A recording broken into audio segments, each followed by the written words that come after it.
Some economists are forecasting the housing downturn will bottom out as a result of post-election confidence. Prices in Sydney and Melbourne are now falling at about half the rate they were at the beginning of the year. Joining me live for more is Cuccia from CoreLogic. Cameron, thanks for your time this afternoon. It's only been a couple of weeks since the election, but we are seeing some increased activity in the housing market. We certainly are. The CBA came out and reported their strongest week for mortgage applications last week. We've seen auction clearance rates lift a bit, and generally there just seems to be a little bit more confidence around the housing market post-election. How much of that do you think can be attributed to the election result? I think most of it's actually attributed to the election result. We know that the Labor Party was going into the election with some pretty bold changes that would impact on the housing market, and they were changing the rules around negative gearing so that you could only get it on brand new properties, and changing the capital gains tax discount so that was only available on new properties. We have also had post-election the Reserve Bank give a pretty big tip that they're likely to cut interest rates when they meet next week. Yeah. And also the banking regulator, APRA, talking about removing their serviceability cap that's currently in place. But neither of those two things have actually happened. The only thing that has happened is that we've got past the election, and anyone that is borrowing now or thinking of taking out a mortgage now would have been able to take out a mortgage before the election. So the only real change that's actually gone live is the fact that there has been no change in government.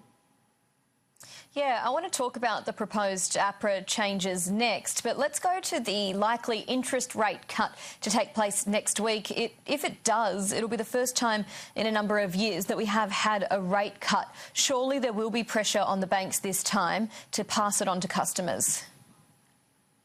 You'd certainly think so. We know that they haven't passed them on in full previously, but if we look at funding costs, both short-term and long-term, they've come down substantially. So there's no real good reason why they wouldn't pass on those funding costs. So if we do get a 25 basis point cut like most people are now expecting, we would anticipate that all, if not the vast majority of that, should be passed on to home loan customers.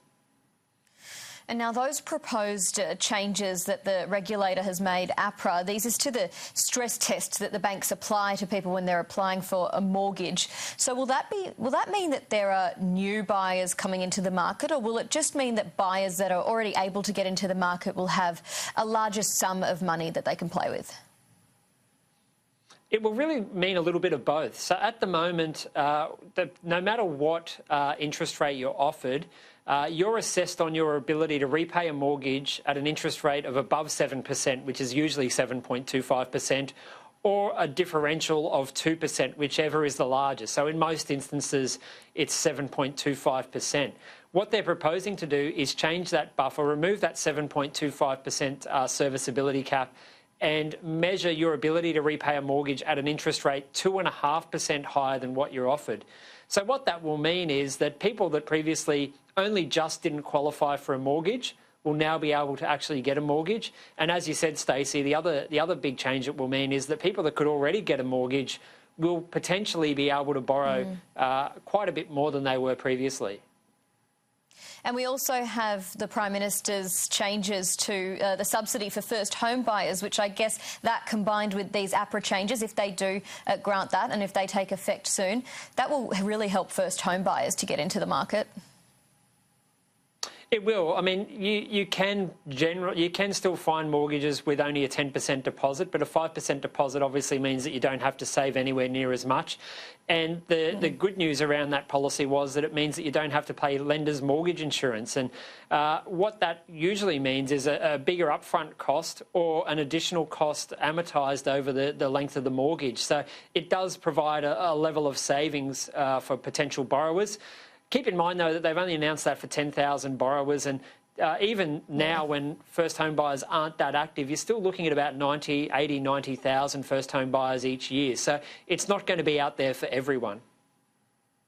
So I guess what can we expect over the coming few months? I know it's really hard to predict with the market the way it is at the moment, but we've seen prices in Sydney and Melbourne falling for months now. But as I said earlier, they are now falling at a rate of half of what they were at the beginning of the year. I guess that's not surprising given how much they have come down by over the past 12 months or so. Can we expect prices to sort of even out, or will they continue to fall a little bit further before it evens out? I think they'll probably fall a little bit further before they even out, but our forecast previously was that we would see the Sydney and Melbourne housing markets bottom mid-2020.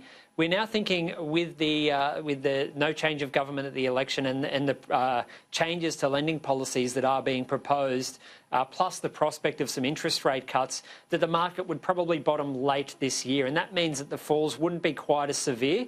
So our forecasts were for 20% falls in both Sydney and Melbourne. We think that Sydney probably ends up falling 17 to 18% and Melbourne somewhere around 15% from its peak. So it's a more moderate decline and it's an earlier bottom in the market. But I think the important thing to note is that we don't think that after that it's going to lead to a rapid recovery in property prices. We think it's going to be a fairly slow and steady climb back up to those previous highs. And the main reason for that is, yes, they are easing off lending policies a little bit by reducing that serviceability calculation, but it's still going to be quite tough to get a mortgage. More people will qualify, but you still need to go through all of the tests. There's still a lot more focus on your expenses. There's some new credit reporting policies coming through where banks are going to have greater visibility on your expenditure from other banks, not just the bank that you're banking with. So it's still going to be tough to get a mortgage. It's going to be a little bit easier than it has been over the last few years, but it will still be tougher than it was before 2014 when these policies were first enacted.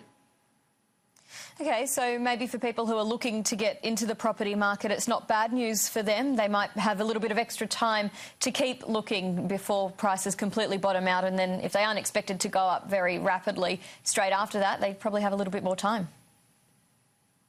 That's right. I mean, there's still no rush for people out there in the market, but certainly if we look at the preliminary auction clearance rates, there does look like there has been a level of confidence coming back to the market, and at least more people interested in potentially buying a property. But we still think that these falls that we're seeing are going to continue for a few more months.